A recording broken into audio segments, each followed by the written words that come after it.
What is going on, ladies and gentlemen? We have a fantastic show for you guys tonight. Our special guest tonight is an acclaimed sports columnist, the lead sports columnist, I might add, for the Philadelphia Inquirer since 2013. Prominent author recognized as the top sports columnist for the U.S. by the Associated Press Sports Editors in 2015. He covers major Philadelphia sports, host on 94 WIP, and has written 4 books, soon to be 5, with the new book slated to come out soon in 2026 called Going the Distance, a story about the legendary figure in Philadelphia sports, the Rocky Balboa. Ladies and gentlemen, Mike Sielski. Good evening, guys. It's good to be with both of you. Good to see you again. Good to see you. Absolutely. Yeah, Mike, it's a pleasure having you on here. We are grateful for you taking the time and wanted to really dive right in as we're kind of in the midst of, really Eagles off-season. The combine starts up this week. We're locked and loaded. And you wrote a fantastic piece a couple of weeks ago about how NFL offenses passing numbers were significantly down and defenses were doing a great job of scheming with smaller, more athletic defenders and their ability to slow down passing games. And I think we wanted to start off just by asking you about that piece and how you thought that factored into the Eagles' decisions to, handle this offseason whatever way they're going to.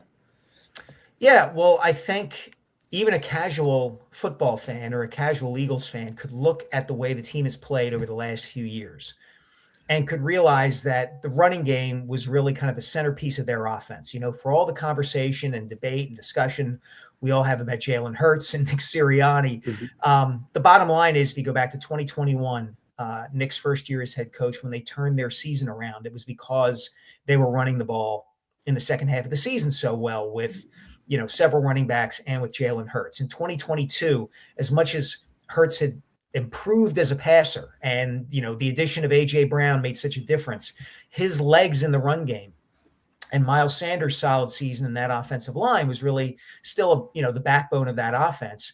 And then certainly when they won the Super Bowl last year with Saquon Barkley rushing for 2,000 yards and gaining 4 or 5, 6 yards, even on plays when everyone in the stadium knew he was getting the ball because he was so great and the offensive line was so dominant.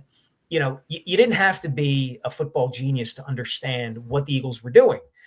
And they weren't the only team to do that. They might have been a little bit ahead of the curve in that regard, but the running game has become more prominent in the NFL in recent years, not just with the Eagles. And one of the things you learn when you follow the NFL for a lengthy period of time is that anytime the sport starts to shift away from offense and specifically away from the passing game, the league's owners are going to do something to make sure it shifts back. You guys are too young to remember this, but back in 2003, a couple of years in the aftermath of Bill Belichick and the New England Patriots winning their first Super Bowl and then going on and winning their second in 2003 into 2004, Belichick coached the Patriots defensive backs basically to manhandle opposing receivers. It's what allowed them to beat the Rams in the 2001-2 Super Bowl. It's what allowed them to beat the Indianapolis Colts in the 2003 playoffs. They just decided we're gonna dare officials to call pass interference. And what it led to was the NFL cracking down on pass interference and opening the sport up. And the following year, Peyton Manning threw 49 touchdown passes, and Donovan McNabb had Terrell Owens and had the greatest season of his career. And the league was on its way to putting up some incredible passing numbers over the next 10 to 15 years. Well, the pendulum swung back, as you mentioned, Adam. The teams figured out how to stop all that.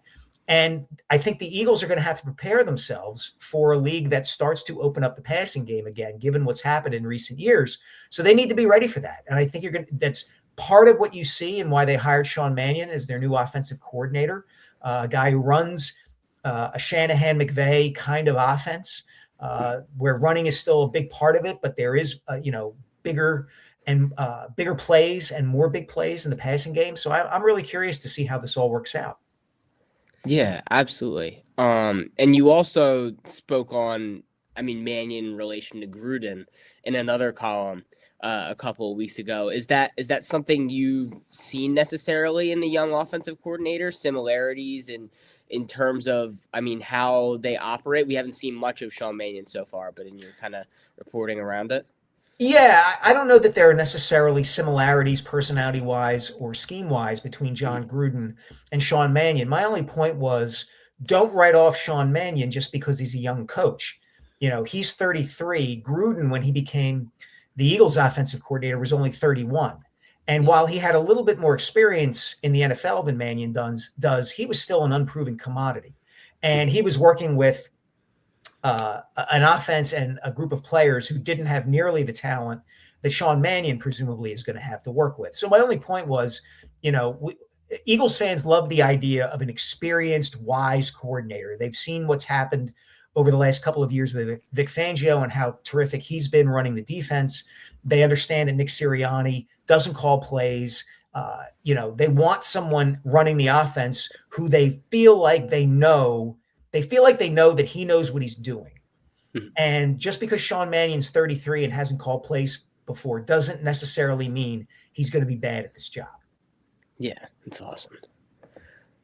So, Mike, on that note, I know you mentioned Terrell Owens, but you've had experience writing about, the disgruntled Philadelphia athlete over the years.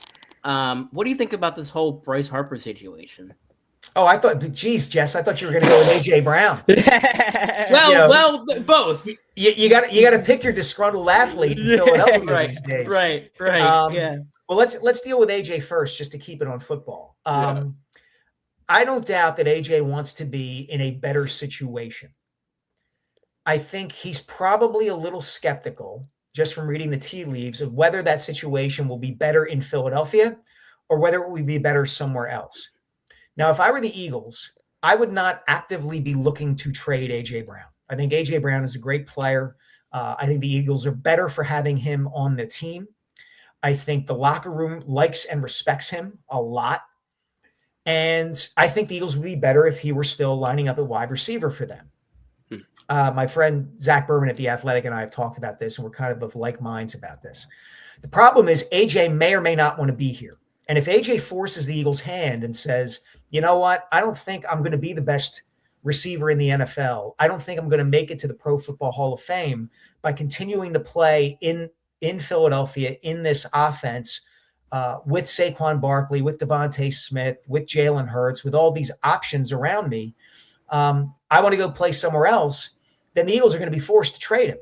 Yeah. And the likelihood of that working out, I think, for the Eagles is slim because, go find me a trade package that is going to make it worth the Eagles' while to trade A.J. Brown voluntarily.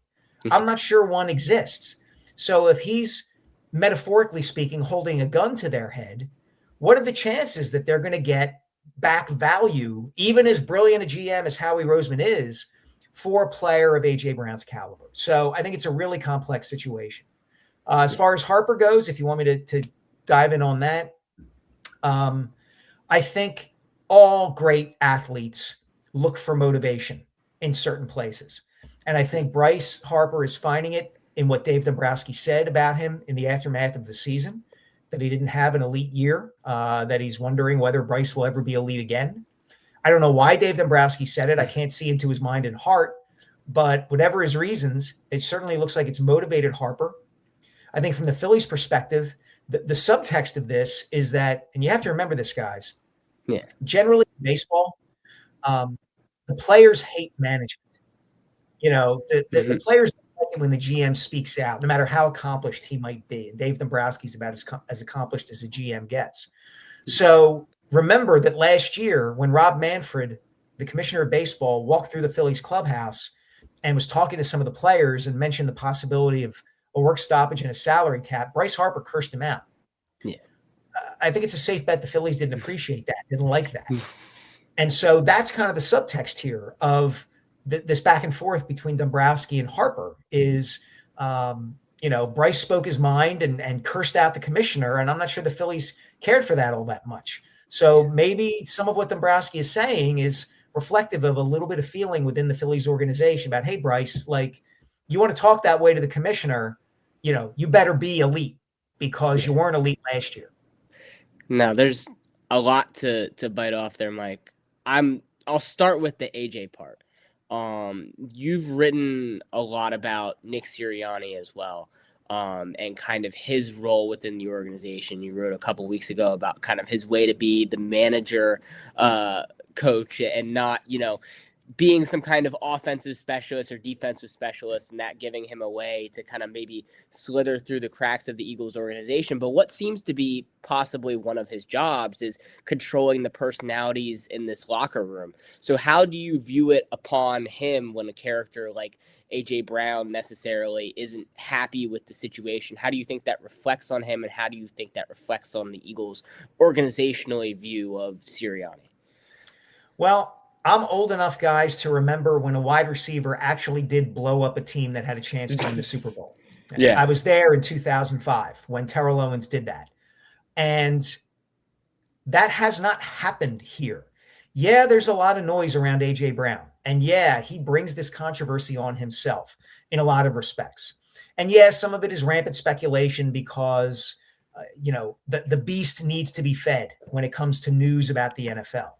But the bottom line is, in the 4 years that A.J. Brown has played for them, the Eagles have been to 2 Super Bowls, won 1, made the playoffs every year, and generally been one of the best teams in the NFL. So if that's chaos and a problem, sign me up for that if I'm an NFL team.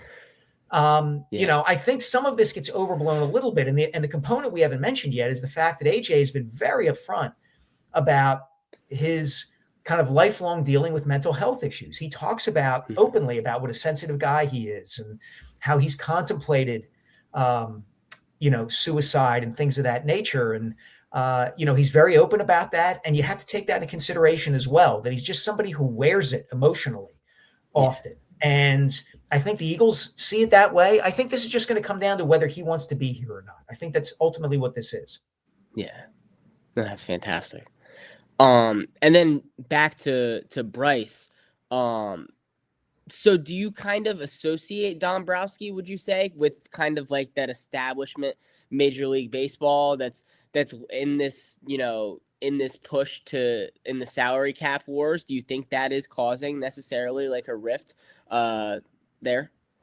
I don't know that for certain, Adam, but it wouldn't surprise me if that were the case. And yeah, Dave Dombrowski is a made man in Major League Baseball.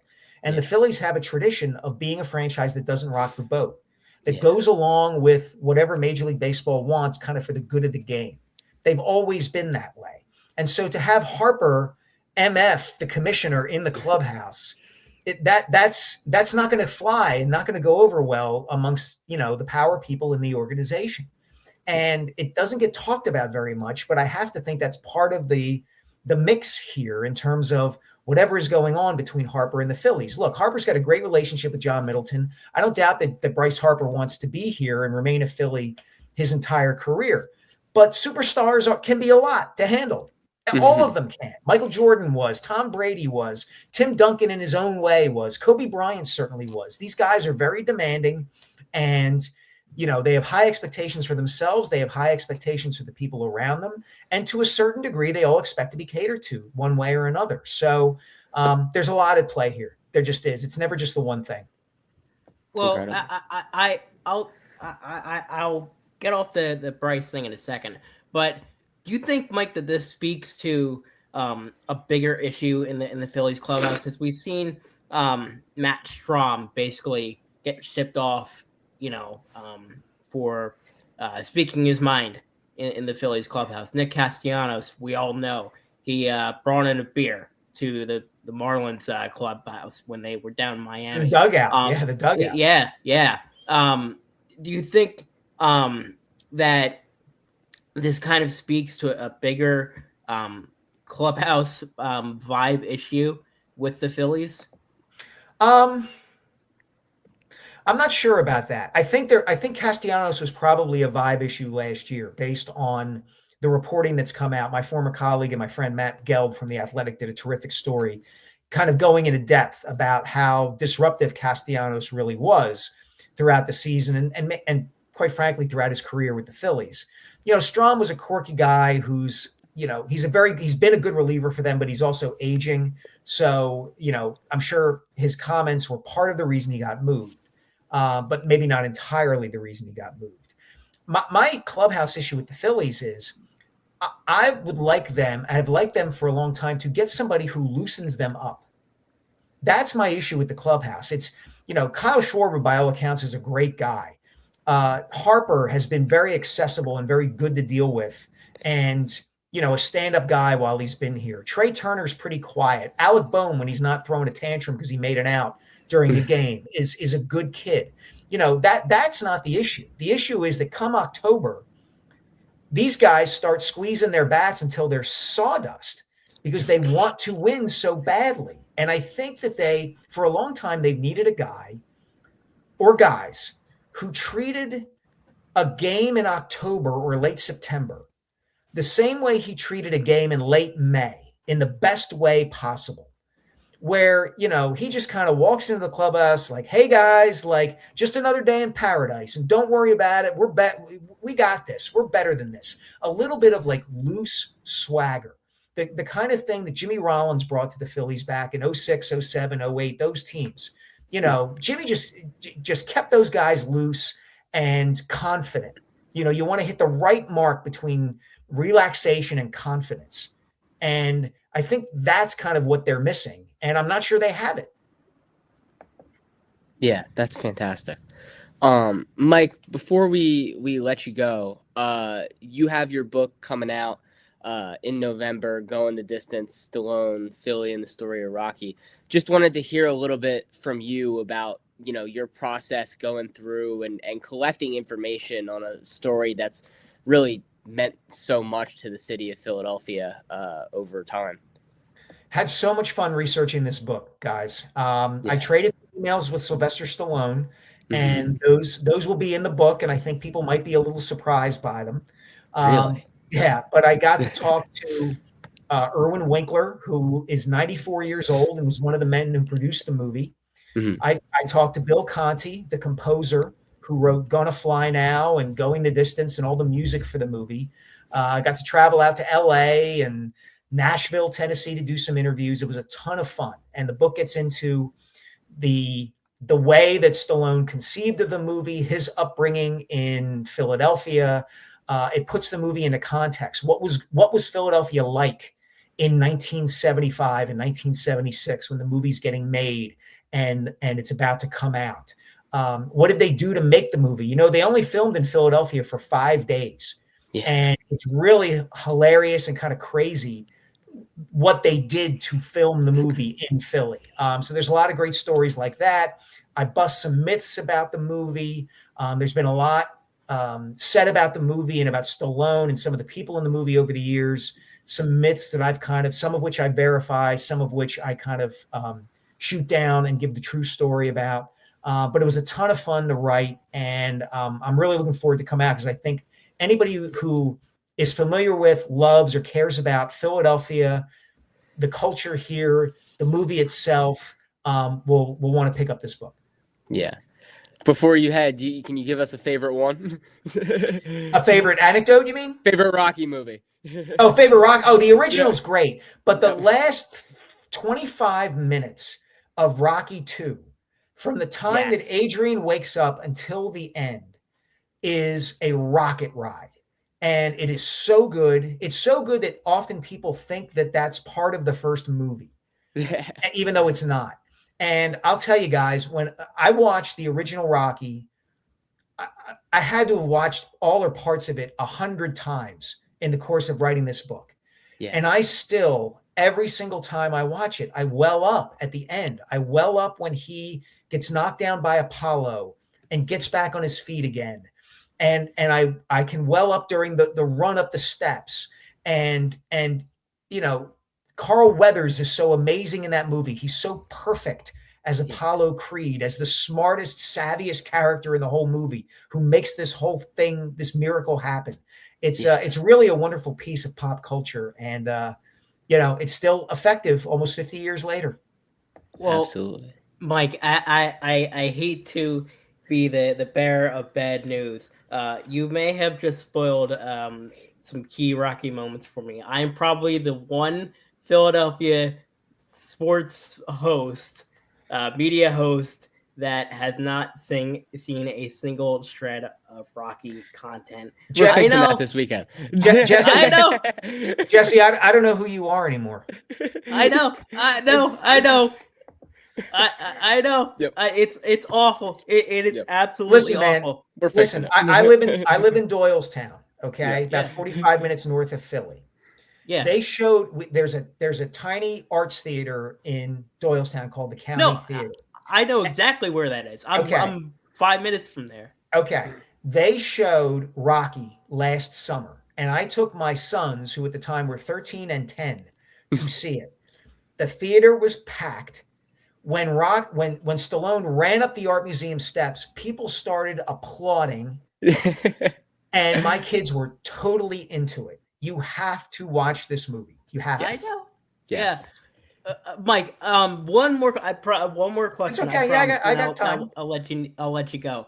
I want to hit on this Nova basketball stuff. Sure. Because I am really interested about the state of the Big Five. You talked a little bit about it yesterday at your appearance at Ursinus. The Cats actually, I believe they can gain a spot in the NCAA playoffs with a win tonight. But what do you think that the biggest issue with the Big Five is, right? And how do you think those problems could potentially be addressed? Because I don't know. It seems like there's such a big gap that I don't know if it can be fixed. What are your thoughts on all that? I'm not sure it can be fixed either. And I think the things that made the Big Five, in a way, the things that made the Big Five special, back in from the 70s into the 80s and 90s, are the very things that are going to kill it if it isn't already dead already. The parochial nature of the schools and the rivalries, the fact that the schools themselves, certainly in the cases of LaSalle and St. Joe's, were so small. These are mid-major programs. And the way the system is set up now, mid-majors are going to get crushed. And, there were opportunities over the years. You guys have to remember, back in the day, back in the 1970s, when the Big Five kind of took off, the landscape of college basketball was much flatter than it is now. The tournament was only 32 teams before it went to 40 in 1979. There were many more mid-major teams in the tournament, and yet still college basketball on TV drew much higher ratings than the NBA. So the possibility for a team like a LaSalle or St. Joe's or a Penn in 1979, which went to the Final Four, to make a run like that were much greater than they became as the sport expanded and TV deals, created haves and have-nots. And you don't have the coaches staying as long as they once did. I mean, when I was in college, gosh, John Chaney at Temple, Fran Dunphy at Penn, Speedy Morris at LaSalle, Phil Martelli at St. Joe's, either Raleigh Massimino or Steve Lapis or Jay Wright at Villanova, staying for at least 9-10 years, often more than that. The things that made the Big Five special, that Philadelphia nature of it, I think prevented it from growing and thinking bigger in a way it would have needed to a long time ago to be able to survive the changes that are taking place now. Yeah. And you've written about how NIL has affected Villanova, but I assume you think as the Big Five as well, it has, certainly craters. Villanova can handle the NIL. They've got the alumni base, and those alumni have deep pockets. Villanova should not have a problem surviving in the NIL world. But it's, as I said, its fan base has a lot of money and is very enthusiastic and engaged. The other Big Five schools right now don't have anything close to that. So it's going to be much harder for them to keep up. Yeah. All right. That's awesome. So, Mike, seriously, we appreciate you for coming on tonight.